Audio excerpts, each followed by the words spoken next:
어제 하루 코로나19 확진 환자가 280명 새로 확인됐습니다. 오늘 정오 기준 사랑제일교회 관련 누적 확진자는 915명으로 늘었습니다.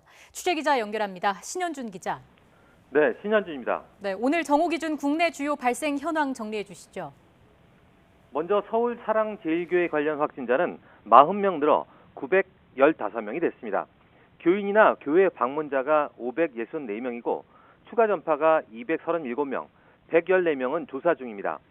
수도권에서 856명이 나왔고 비수도권은 9개 시도에서 59명입니다. 추가 전파로 확진자가 발생한 장소는 22곳인데 여기에서 120명이 감염됐습니다.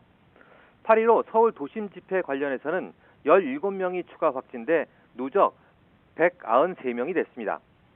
서울 관악구 무한그룹 관련은 19명 늘어 총 44명이 됐습니다. 새로운 집단 감염도 계속 발생하고 있습니다. 서울 중구 부동산 경매 업체인 달의 경매에서는 21일 첫 환자 발생 이후 11명이 추가 확진돼 누적 12명이 됐습니다. 경기 안양시 샐러데이즈는 17일 첫 환자 후 9명이 추가돼 총 10명입니다. 인천 서구 간제열 중학교 관련도 21일 첫 환자 이후 교사 3명과 학생 1명, 이렇게 4명이 확진됐습니다. 방역당국은 최근 2주간 60살 이상 환자 비율이 32%로 그 이전 2주 24%에 비해 증가했다고 밝혔습니다. 또 위중증 환자는 현재 38명으로 최근 일주일 새 3배 이상 증가했는데 사랑제일교회 관련이 7명으로 가장 많았다고 덧붙였습니다. 네, 신현주 기자, 이렇게 위중증 환자가 증가하자 정부가 수도권 병상 부족에 대비해서 입원 배정 효율화 등 조치에 나섰죠. 네, 그렇습니다. 국립중앙의료원은 최근 코로나19의 수도권 재확산으로 효율적 병상 운영이 요구됨에 따라 서울과 인천, 경기도와 연합한 코로나19 공동 대응 상황실을 설치하고 수도권 환자의 중증도 분류와 병상 배정, 전원 조정에 나섰다고 밝혔습니다.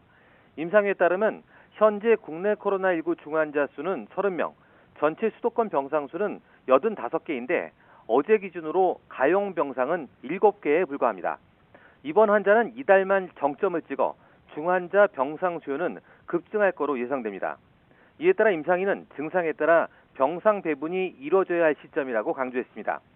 임상인은 코로나19 양성 판정을 받았을 때 기침이나 인후통, 오한 등 증상이 없다면 우선 병원이 아닌 생활치료센터로 가고 생활치료센터 병상이 여유가 없으면 집에서 대기하며 증상을 살펴야 한다고 말했습니다. 유증상자 가운데 의식 저하를 보이면 즉시 입원해야 하고 의식 저하가 없어도 호흡 곤란이나 평소 기저질환이 있다면 입원 치료가 필요하다고 설명했습니다. 또 증상이 있더라도 의식 저하가 없고 평소 지병도 없다면 생활치료센터로 이송해야 한다고 덧붙였습니다. 이어 임상 호전에 따른 퇴원도 적극 고려해야 한다며 코로나19 외에 다른 이유로 입원 치료가 필요하지 않은 환자에게는 완화된 퇴원 기준을 적용할 것을 권고했습니다.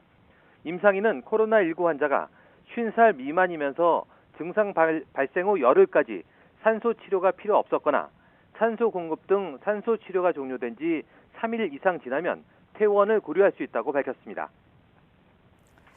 어제 확진자 수 280명으로 지난 주말보다는 조금 줄긴 했습니다만 여전히 불안한 상황인 거죠.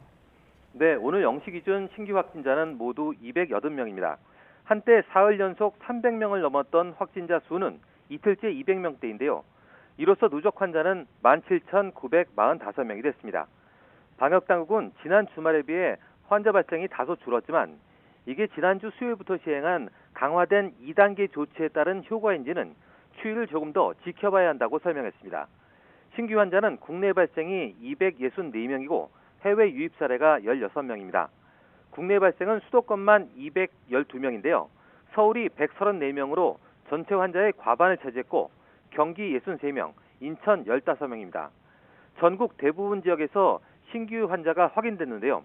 대전이 10명으로 수도권을 빼곤 가장 많고 충남 9명, 강원 8명 등입니다. 추가 사망자는 1명 발생해 누적 사망자는 310명으로 늘었습니다. 박능우 중대본 1차장은 이번 주가 거리두기 3단계 격상 여부를 결정짓는 중대한 고비라고 강조했는데요. 사회적 거리두기 3단계가 시작되면 일상이 정지되고 일자리가 무너지는 어려움을 감내해야 한다며 거리두기 실천을 거듭 당부했습니다. 지금까지 사회부에서 YTN 신현주입니다.